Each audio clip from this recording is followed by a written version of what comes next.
Hey guys, Candice here. Today we're going to be talking about an easy studio lighting setup.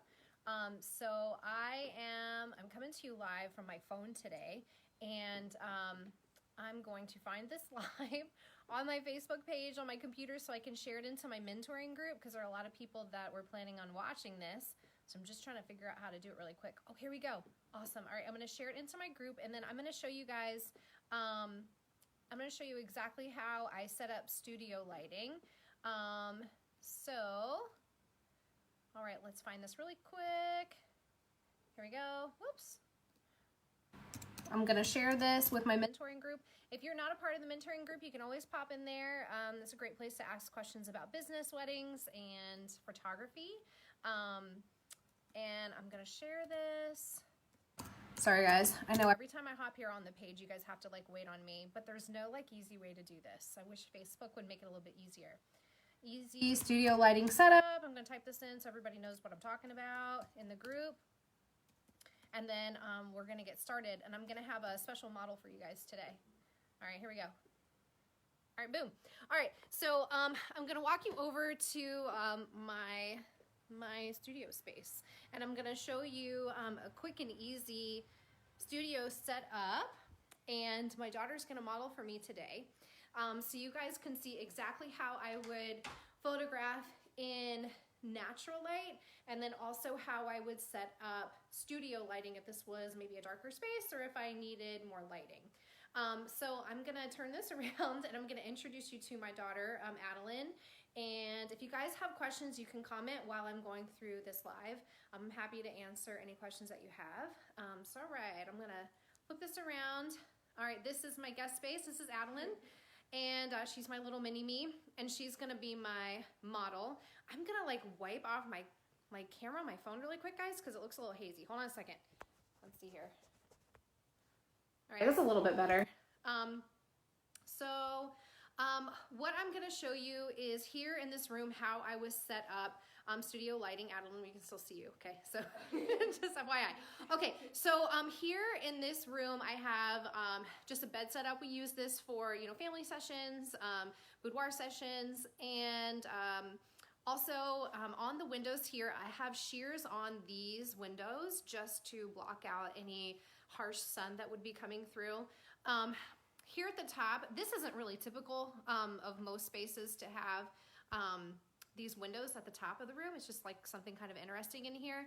But you can see that there's some light coming through onto the bed. So typically what I would do is put something up there in the windows to block out the light. So that would be any kind of like translucent paper. Honestly, I've cut out paper before and put up. Obviously shears wouldn't work there because the windows are so small. So that's probably not something that any of you guys would ever have to deal with. But just so you know, that's where that light is coming from on the bed here. So, so how I would shoot in here is, because there's such natural light in here. Adeline, do you like it? It's very bright, right? Yes? Okay, because there's a lot of natural light in here, I typically wouldn't shoot with a flash, but I'm gonna show you how I would shoot given that it's all natural light, and then I will show you exactly how I would shoot if I was using any type of off-camera lighting. So typically, when I'm shooting in this space, depending on the type of light that I want, I'm gonna shoot from a couple of different directions. So if I'm shooting from this direction, say Adeline is posed on the bed like she is, she's looking at me, she's smiling, she's being a very willing participant, which I appreciate.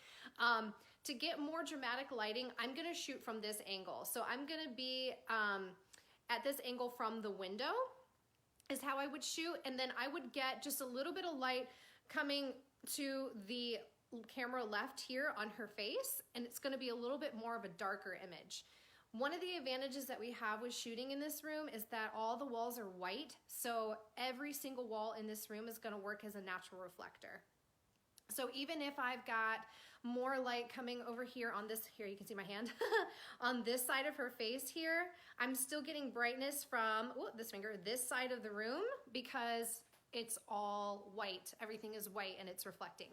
So typically I'm gonna shoot from this direction, like I said, if I want a little bit more dramatic lighting.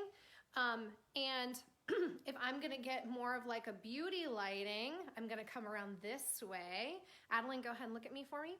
And you can see that there's a lot more light on her face here. So if you want like a more of a flat light, more of a beauty lighting, and you wanna really like fill in those lines, which she doesn't have because she is only 13, then this is exactly how you are gonna shoot. It's especially flattering when you're doing any type of boudoir photography, or if you're doing, honestly, any kind of photography. It's gonna be really flattering for the face. Also shooting in this direction, but that light on the bed could make for some cool shadows and creativity for a shoot. Yes, you're right, Alonda, it really could. You could do some really cool stuff with the light on the windows or from the windows on the bed if you didn't want to block that out. It could be super cool. If I'm shooting from this direction, this is really great for boudoir too, this particular angle, because it is very slimming, because it is more of a dramatic light. You can't see it as well when I'm doing this from a phone, but I'm gonna post some images in the group of some photos that I've done with this exact lighting scenario and from these exact angles so you guys can see. So if I'm photographing families, for instance, I have the bed set up this way on purpose because the way that the light is coming in through the window, it's coming in at a 90-degree angle, and it's going to make the subjects look more interesting with light and shadow. So you can see on Adeline, just on her face, you can see that the light is coming in on the right side of her face, camera left, and it's coming through over her face, light and shadow, light and shadow. You can see the light. Here, I'm gonna point with my nail that needs to be painted. You can see the light coming in on this side and coming across her face, and it's making a very beautiful light and shadow across her face. So when I'm photographing weddings, not weddings, I'm not photographing weddings in this space. Oh, Lord help me. I wish I was photographing weddings. When I'm photographing families and even any type of shoots that I do in here, I'm definitely gonna be photographing from this angle as well. It's just a really flattering angle for lighting. Now, I promised that I was gonna talk about studio lighting setup. So I'm gonna switch this camera around so you guys can look at me for a quick second. So for my studio lighting, I keep it really super simple when I'm setting this up. So when I first started in photography, I didn't know anything about flash. So I actually used just a constant light source. So I grabbed some lighting from my local camera shop. They recommended that I get cool lights, and I no longer have them because I use off-camera flash now. But you can purchase these constant lights. You can get them on Amazon. You can get them from your local camera shop. And it's just a constant lighting source that you just turn on and it stays on. So you always know exactly what your lighting is gonna be. Now I'm gonna turn my camera around so you can see exactly where I would set up my flash. So typically when I'm setting up my flash, I'm obviously gonna use a light stand, but I'm gonna set this up so it's mimicking my window light. So I'm gonna set this up here in the corner, and I don't have anything on here yet because I'm gonna show you exactly what I'm gonna put on. But like I said, I'm gonna try to mimic window light as much as I possibly can. I'm not gonna have it at a totally 90-degree angle because I want to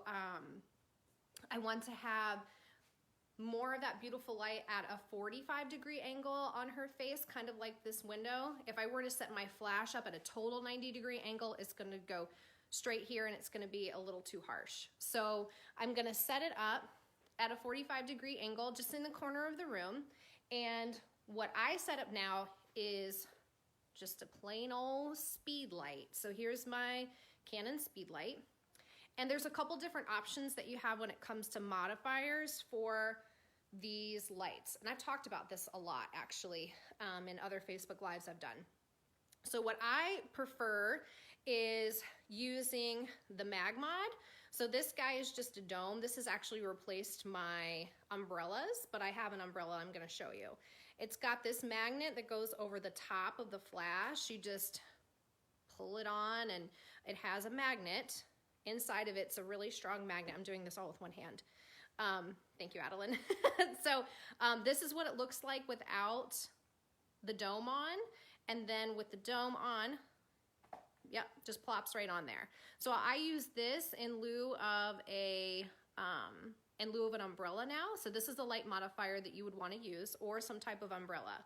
When you are using your off-camera flash for studio lighting, typically with this type of situation for an easy studio lighting scenario, you're not going to want to go straight on flash pointed at your subject because it's going to look very flashy. And the purpose is to make this look more natural. You want this to look as natural as possible. So you're going to have to modify the light. You don't want it to be too strong. So I'm going to show you here. So what I would do is I would attach my flash here to my light stand. So in order to do that, you're going to want to get one of these, oh my gosh, guys, I'm like drawing a blank. One of these little flash jobbies is what I'm going to call it. I'm going to post the link to the Amazon store, the link that I have to purchase one of these. The mount, oh my gosh, for the love of Pete. So you're going to want to purchase one of these that goes on your light stand, and then you can attach your flash right to the top here. And also what I have with this particular mount is I have a place where you can put the umbrella. In case you don't want to invest in the mag mod and the mag dome, you can use an umbrella instead, and that is where the umbrella goes. So when I'm going to turn this around so you guys can see me again. So when I am photographing a studio setting, and if I have a window or not, typically if I don't have a window, this is exactly what I'm setting up is my flash. So I'm going to have Adeline turn this camera around on me so you guys can see. All right. So the way that I'm going to set this up is here I am standing in front of the bed, and then I'm going to have my flash off to the side. It's going to be at a 45-degree angle to my subject. Can you see me okay? Yeah. Okay, awesome. And then my flash is going to be attached. I'm going to show you guys really quick. If I can get it on here, it's going to take a second. My flash is going to be attached here. I'm going to lock it in. And this seems a little wobbly. It's making me a little nervous, but it's tight. Here we go. So I want to make sure this is tight. I can't tell you how many times I have actually dropped flashes. And what I'm going to do is I'm going to point the flash directly at whatever it is that I'm photographing. And that's because I have a modifier on here. You don't want to do this with just a bare flash. I'm going to scoot it back a little bit, and then I'm going to shoot that way. Now, if I didn't know how to use flash and I was just getting started with studio lighting, you can certainly use any type of constant light source. You could use an ice light. You could use things of that nature to just start to get used to what light looks like when you are photographing with something other than natural light. I highly recommend something like that to start understanding the angles of light and how you can move the light to change the way it looks on your subject. So if you don't have, like I said, the mag mod, you can certainly use an umbrella, which I do have. Now mine is very old and not very clean, but I'm going to show it to you anyway. Let me grab it really quick. So this is the umbrella that I have. It's just a Westcott. I'm not sure the size. This guy is looking pretty sad. But you can use this as your modifier, and then you just put it into the hole here on your light stand, and then this is going to modify your light for your subject. And these work really well, and you can get all different sizes. You can get some pretty gigantic umbrellas. You can get them right on Amazon. So like I said, if you're wanting to set up some type of studio light, I highly recommend just go into a room, find somebody that you can photograph, and it doesn't even have to be a person. It can be something that you stick in the middle of the bed, whatever it is. Set up your light at a 45-degree angle and just start shooting. So let me take a peek. I'm gonna grab this from Adeline. I'm gonna turn this around so you can see me. All right, awesome. So that is exactly how I would set that up for studio lighting. So Sally, you said you popped in at just the right time. We actually are just getting ready to wrap up. But I wanted to see if anybody had any questions about how to set this up. As far as equipment that you can get if you don't already have some type of lighting equipment, if you shoot with Canon or Nikon, you can definitely get speed lights. You don't have to get the brand name. You can get the Yongnuo brand or any other type of off-brand to get started. You're gonna need at least 2 to be able to do this. The way that I do this is with 2 Canon speed lights. I use the 600s because they can actually speak to each other. So I have 1 flash on camera to work as a trigger, and then I have 1 flash off camera, just like I showed you today. My light modifiers are the Mag Mod with the dome. Oh, you joined a few minutes ago. Okay, awesome. I didn't see you pop in. You can use the Mag Mod with the dome, or you can just get an umbrella, and I highly recommend the Westcott brand because my umbrella has lasted me for years and years. As far as light stands, I definitely recommend getting a really sturdy light stand. If you get something that's flimsy, then it can easily fall over, and you really don't want that happening and your flash falling and it breaking, because that has definitely happened to me at weddings, because those suckers are not the most inexpensive to replace. So I definitely recommend having a nice sturdy light stand.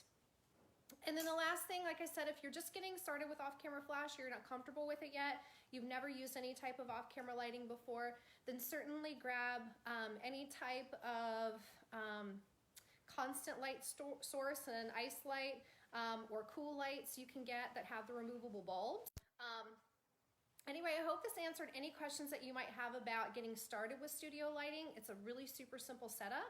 And I will make sure that I post in the group some examples of the different lighting scenarios so you guys can take a peek along with this video. So, all right guys, well I hope you have a wonderful rest of your week, and I'll see you next week.